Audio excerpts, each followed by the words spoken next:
આત્માને જાણો, એ પરમાત્માને જાણો.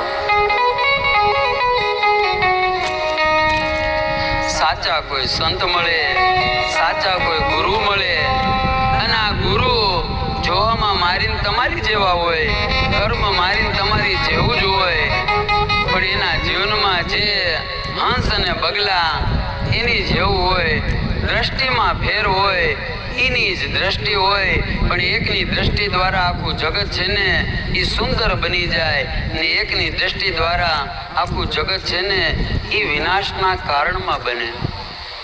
મહાભારતની કથા આવે છે.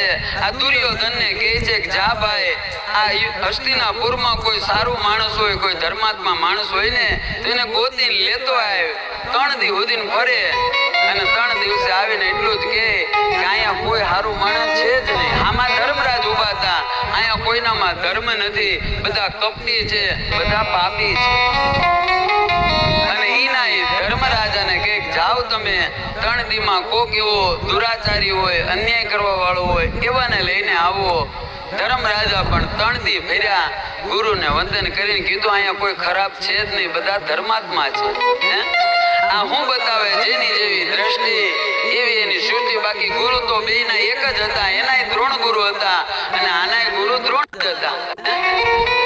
જો ગુરુથી જ જ્ઞાન મળતું હોય ને ગુરુ દેતા હોય તો બધું નો બધાને થાય. નિશાળમાં 100 છોકરા હોય, ક્લાસમાં 100 છોકરા હોય, સાહેબ પાઠ બધાને હકારે, પણ પેલો નંબર તો 1-2 નો જ આવે. કેમ કે જેણે જેણે ગુરુને સેવી લીધા આ બધાને સેવવા પડે. એમાં કથાને સાંભળો, સાંભળ્યા પછી એનું ચિંતન કરો, એનું મનન કરો, અને મનન કર્યા પછી મારે તમારે વિચારવાનું આમાં મારામાં કયો ગુણ છે અને મારામાં કયો દોષ છે.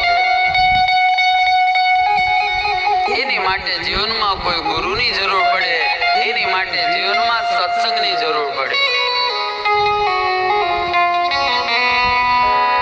ગોપીઓને ભગવાનનો સંગ લાગ્યો પછી તો